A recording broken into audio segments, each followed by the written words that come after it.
hai bạn hai cái đạn cái điều gì để mới đại hoài hai bạn em mới đại lúc lỗi đi khoai.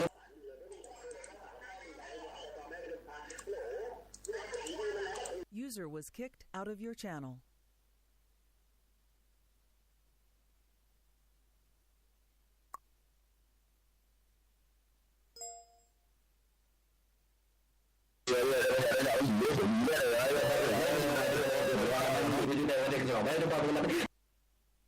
Cái khoa cái này nghiêm trọng đấy, cái khoa là cái đi học được quan tâm đến cái lý đó, xem như là đấy cái khoa cái cái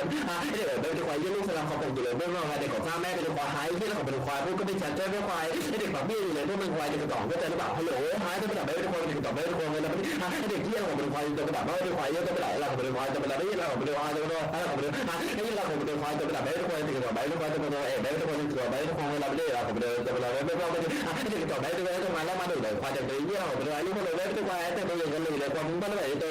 cái khoa thứ ba chết rồi rồi nó vậy nó làm sao là mấy cái khoa thì cái mấy khoa hay sử dụng mấy cái khoa thì rồi mấy cái khoa là cái để mấy cái khoa là mấy cái không có được để khoa tôi mấy cái khoa có thể đi mà là mấy khoa thì cái mấy cái khoa nó cũng cũng nó tức là cái khoa không có cái gì đấy khoa là nó mấy cái khoaพ่อแม่ไม่ได้ไปดีๆcái khoa lên kia không bắt cái bài khoa hả cái khoa tận cái khoa là cái là cái khoa thì cũng chơi men thì khá để cho nên nó cái giỏi cái giỏi ngon nó ở chỗ này là cái nhanh quá cái khá để ta lì rồi cái khoa thì khổ lỗi chứ cái khoa những gì bị đau cái giỏi gì mà chứ nên cái khoa thì cái cái khoa là cái để ở bên khoa nó tập để là cái khoa thì cái là cái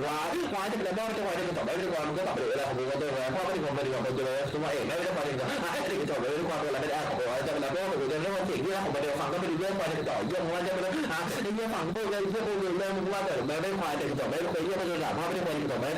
xong đi nó cho cái bảy cái cái là cái khoa khoa cái tập mà cho cái khoa dương khoa cho cái khoa nó bắt cho cái khoa cũng xong rồi em khoa nó bắt là cái tập đấy khoa cái cái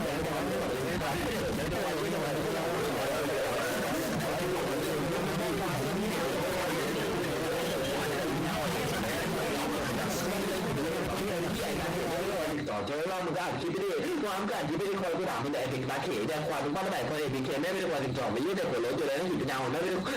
đảo mình chúng ta hồi về từ là cái lòng mình qua chơi đó có cái lối chơi của nó mình là mấy cái là cái lòng mình là một mắt nó cái trò bé qua dưới nó bao giờ qua dưới để mà nó không thấy là bé qua thì cái trò bé lúc sau mấy cái qua mình được cái trò bé qua dưới nó từ từ cái trò bé qua dưới nó từ từ cái trò bé nó cái cái thì làm gì là bé qua thì cái trò có chơi là dưới nó là nó của mình qua chơi là nó cái trò bé qua dưới là cái trò cái khoa phẳng cái lý nên của cái khoa mà phẳng dưới là của mình quan tâm là của mình khoa thì ở khoa thứ ba cái bài dưới nó là cái khoa cái tập này là học được cái trò bé nó còn là cái ở bên khoa dưới là cái khoa thì không bao giờ của chúng nó ở bên khoa thì cái trò bé cái khoa là cái là của mình nó khoa là khoa cái khoa cái trò bé cái khoa là cái là của là nó của cái khoa là ngoài ngoài cái ở cái bên cái khoa cái trò bé có chơi cái này chứ không có đảo cái dưới là cái bên ngoài thì làm công việc thôi khoa trong nó để khoa như thế nào chúng nó là khoa rồi mà sợ cái lỗi cái hỏi hỏi sao đi nghe làm sao mà cái chỗ nữa cái tiếng của nó chỗ nó cái chỗ nó nó nó chơi rồi còn đi học là còn đi chơi còn không còn đâu cái rồi cái quả nó nó tập phải nó phải cái chỗ đập lì thơ thì nhưng mà nó bị nó làm bao rồi nó cái rồi cái này là nó phải nó trọng là cái bây giờ mấy mình kia tập phần phụ còn này kia chứ không ở như đã như là khoái đi trái lại như tộc nam mình sẽ mua rồiแต่ว่าแต่เราไม่เคยแก้เลยไปเยอะเลยไอ้เขาไม่เยอะตกเป็นเรื่องใครฝันหัวแสนไม่เหมือนใครตีไอ้แกก็จ่อยใครที่ไอ้ดับผู้ด่าผู้ใครที่มันแก่เลยนี่เหรอไม่รู้เลยไอ้เด็กที่ไม่เหมือนใครตกเป็นเยอะตกเป็นใครแต่ไม่ฝันเรื่องใครแก่เลยจะไม่เชื่อมึงว่าเนี่ยคนอะไรเชื่อตกเป็นถูกใครที่ก็ไม่รู้ตัวแต่เราก็จะ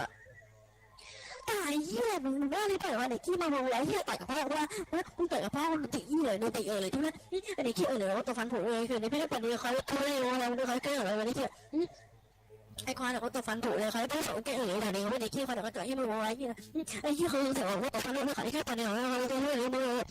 งก็เลยเขาตัวฟันผุเลยเขาแค่ปันเลยเขาเจ๋อเลยแล้วไม่ใช่เลยไม่ใช่ตัวฟันผุเลยเขาแค่ปันเลยเขาแค่ไม่ได้ขี้รู้แต่เนี่ยไม่ได้ขี้ตัวฟันผุเลยเขาแค่เลยแก้เลยที่เหี้ยไอ้ก่อนนี่เราดับถ้าแบบมึงไม่ได้ไปมาว่าเด็กที่มันเลยตัวหันไม่ก็ตัวฟันตัวฟันมันไม่ดับถ้าเราที่ตัวมึงอะไรนี่แค่เลยมันแค่ถึงนี่จะเดียวมันเดียวถ้าเราคันตัวตัวมึง ไอ้เด็กไม่ควรเด็กขาเตะยืนแล้วไม่สตาร์เลยแต่กูจะไม่ไปยืนแล้วผมไม่ได้ไปขาก็ตัวขาไม่ได้ยืนแล้วไม่ไปเด็กก็เด็กว่าโอเคทางเขาผมจะไม่ไปยืนแต่ยืนแล้วผมไม่ได้ไปจะไปไหนเลยผมไม่ต้องจะไม่ได้ไปอ่ะจะไม่แต่ผมจะได้จะไม่เยี่ยผมไม่ได้ไปจะไปแล้วผมจะไม่ได้ไปขาคนแบบไม่ได้ควายจะติงขายยืนขาไม่ได้ให้เด็กนั่งอยู่นี่จะมารับแจ้งยืนแล้วผมจะไปยืนบ้านผมจะไม่ชื่อไม่ได้ควายยืนอะไรผมไม่ได้ควายจะไปแล้วผมจะควายว่าไม่กูจะไม่ได้ควายจะไปไหนไม่ควายที่ขาไปไม่ได้ควายหน้าตาคนขับมาพูดเลยไม่ได้ควายขับไปว่าให้เด็กต่อเขาก็อยู่เลยแล้วพี่ที่เราไม่ได้ขายขับไปไม่ได้ควายจะไปจอดไม่ได้ควายที่เราที่เราว่าจะนั้นผมไม่รู้นะไม่ได้ไม่ได้ความที่เราไม่รู้เราเดินแล้วว่าผมไม่ได้เยอะเราแต่มันยิ่งด่าใครไว้หรอกนะใครยิ่งด่าใครไว้ก็ไม่ได้ด่าแล้วผมไม่ไว้ก็ด่าใครไว้แล้วก็ด่าแล้วผมจะไปด่าไม่ได้ควายจะต้องไม่ได้ควายมันละไม่ได้ที่เราจะไปแล้วผมจะไม่ได้จะไปไหนเราจะไปด่าคนแม่ไม่ได้ควายจะต้องเชื่อว่าให้เด็กแม่ไม่ได้ควายเยอะจะเป็นแม่ไม่ได้ควายจะต้องแม่ไม่ได้ควายเยอะไปด่าใครไว้เยอะไปด่าเขาไม่ได้ควายจะต้องไม่ไงเยอะจะไปแล้วจะไม่ได้ควายจะไปไหนที่เราเป็นจะไปไหนที่เราเป็นยังไงจะด่าเขาเป็นย้อนจะกระต่ายไม่เชื่อเป็นอะไรที่จะไปแล้วที่เราเป็นควายในบ้านจะกูจะไม่ได้ควายฟังเสียงไม่ได้ควายจริงๆไม่ได้ควายยังไม่ได้ควายเป็นด่าเพราะไม่ได้ควายแต่กระต่ายแม่โดยคนบ้านจะกูจะไม่ได้ควายจะต้องไม่ให้เด็กไม่ได้เยี่ยมว่าจะเป็นควายเยี่ยมว่าจะเป็นคนเป็นด่าไม่ได้ควายเยี่ยมเป็นด่าเพราะให้เด็กขาแตกแม่เป็นควายเป็นอะไรก็ดีเชี่ยเราเป็นควายกันเลยไม่ได้ควายเป็นอะไรไม่ได้บ้าไปเลยนะให้ไม่ได้เชื่อเราจะมาฟังเยี่ยมของเป็นควายมึงมาจะเรื่องดอกหายแต่กระต่ายไม่เป็นควายเยี่ยมมึงมาให้เด็กกระต่ายไม่เป็นควายก็สว่างไปเที่ยวไม่จะเลี้ยงชื่อแม่เป็นควายไว้นะแม่เป็นควายจะกระต่ายเยี่ยมโดนสิ่งที่กูเข้าใจระบายเยี่ยจะมาให้กูเรียกชื่อมึงบ้านระบายในคาเฟ่ด้วยควายอ้วนเตี้ยแม่เป็นควายตรงไหนพ่อเป็นควายมันจะมาเป็นเกิดตัวเยี่ยมึงบ้านระบายเยี่ยจะมาแล้วมากูเดียวว่าคนเอกแม่เป็นควายใบหนักไปควายจะไม่พูดแต่ควายจะจ่อแม่เป็นควายจะมาขับเป็นตัวหาแม่ไปเลยที่ไม่ได้ที่ก็แหละไม่ได้ควายมึงบ้านจะถูกเรื่องก็จะเป็นแบบไม่ได้ควายไม่ได้ถูกต้องไม่ได้ควายจะขับแบบไม่ได้ควายถ้าขับควายดำอยู่แล้วก็มึงควายมึงบ้านระบายเยี่ยจะเป็นตัวแก่ส่วนกูจะไม่ได้หัวเกลียดเยี่ยไม่ได้ควายเพราะว่าควายไม่ได้เป็นจ่อเข้าใจระบายแล้วจะไม่เอากูจะไม่ได้ควาย你过来看不了，懂了，那个更好，那个我懂了，那个我不说，我怎么了？你不理，就反过，你不理，那好，你没过，没过，就没有办法，还得跟那个。那个聊你很好，那这个怎么办？那这好不好？那我不想那个好，这个好，我俩那个，แต่คนว่าเราเสียว่าทำให้เราคนที่มันไม่รู้ว่าขนาดนี้เราพูดเป็นอะไรแม่ที่เราจะเอาเราจะเอาเรื่องมันสอนแม่เราเด็กที่มันเขาไม่จับแล้วที่เขาไม่จับดูในที่ว่าภาพมันไม่ตกตรงนี้ที่ก็แต่เราฟังอยู่เรื่องไอ้ความเป็นที่เขาเขาแต่ไม่เป็นที่เขาว่าเราจับมันเราไม่ได้หัวเราเขาที่เคยเราหรือว่าตัวฟังตัวเราที่มันก็ยังไม่เคยได้หัวลูกค้าเยี่ยมบ้านหรือเปล่าเขาเลยต่อให้ตัวฟังเราใครให้มันละเท่าไหร่ไอ้ที่เป็นอ่านที่เขาแต่ว่า User was kicked out of your channel.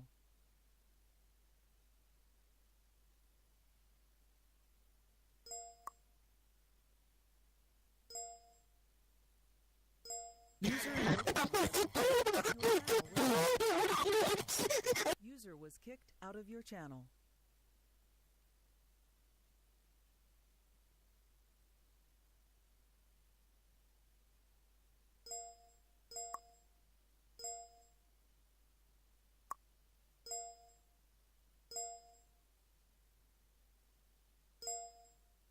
Mẹ bên ngoài bên đấy nhưng mà tôi bảo kia là tôi bên đây yêu tôi bảo bên tôi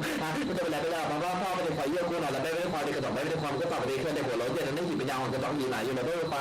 ให้ที่กระจอมเข้าใจเป็นจะไปไหนที่แรกของกูเนี่ยจะไม่เลิกกูจะได้จะไปไหนที่แรกของเป็นว่าจะไปไหนที่แรกของเป็นว่าให้ที่กระจอมเชื่อเข้าใจเป็นจะไปไหนแล้วของเป็นควายจะเป็นที่คิดได้แล้วของเป็นควายจะไปไหนแล้วของเป็นจะไปไหนไม่ได้ควายเยอะไม่ว่าแต่กูจะไม่ได้จะไปไหนบ้างให้เดี๋ยวเชื่อของเป็นควายเยอะไม่ว่าแต่กูจะไม่ได้ของเป็นควายจะไปไหน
ควายนรกแม่เป็นควายเนี่ยน้องเจ้าปัญญาไม่ได้เป็นควายแต่มาแล้วพี่เราเป็นพม่าพ่อเป็นควายไอ้เด็กไม่เป็นควายต้นตีนกูอยู่เดี๋ยวพวกมึงควายลูกพ่อลงอยู่เดี๋ยวพวกมึงไงควายจะเป็นอะไรพวกกูจะเป็นควายแต่กระจอกไม่เป็นควายมันรับไม่ได้ควายเด็กก่อสร้างแม่เป็นเด็กก่อสร้างแม่เป็นควายมันรับไม่ได้อะไรของเป็นควายลงไปเรื่องแม่เป็นควายอะไรของเป็นควายฟังไม่รู้เรื่องพ่อเป็นควายเด็กกระจอกมันก็ว่าหรือเปล่าเรื่องอะไรทำไมที่เราของเป็นควายมันจะเป็นเด็กเป็นกูจะเป็นควายไม่เสียประโยชน์ควายจะกระจอกไม่เป็นควายมันก็บ้าเจอกูจะเป็นควายยาของเป็นควายไม่ต้องมาแดดควายไม่ต้องแดดไปกูแล้วเยี่ยมต้องแดดไม่เป็นควายเด็กกระจอกไม่เป็นควายมันจะเป็นให้เด็กเยี่ยมบ้าหรือเปล่าเยี่ยมเป็นตัวเอกควายวายเป็นเอกอยู่กูจะเป็นควายวายมันอะไรไม่ได้เช่นว่าควายแต่แม่มึงตีจะเป็นควายดังเขียวได้ที่จะเป็นควายแต่แม่มึงไม่ไปทำปลาเจ้าล่อข้ามึงแล้วเป็นควายเป็นสีดำหาแม่มึงหรอเด็กปัญญาอ่อนไอ้ควายเจ้าบ้าน500แหกปากอย่างกับ3,000เลยพวกมึงควายเด็กกระจอกมึงก็ใจระบายเยี่ยจะมาด่ากูควายมึงก็เลยจะมาด่าว่าเป็นควายวายมึงสู้กูไม่ได้เลยเยี่ยอะไรของเป็นควายจะมาด่าต้องชื่อของเป็นควายจะมาด่าว่ากูก็เลยเป็นให้เด็กได้เป็นควายก็ต่อยเยี่ยมันเริ่มเฉยได้เป็นควายอย่างต่อไม่ได้เป็นเยี่ยมันเริ่มเฉยได้เป็นควายก็เลยเป็นให้เด็กได้เป็นมาแล้วมาถึงอยู่ตรงนี้ควายเป็นตัวอย่างของผมก็หนีเลยรู้ว่าเราได้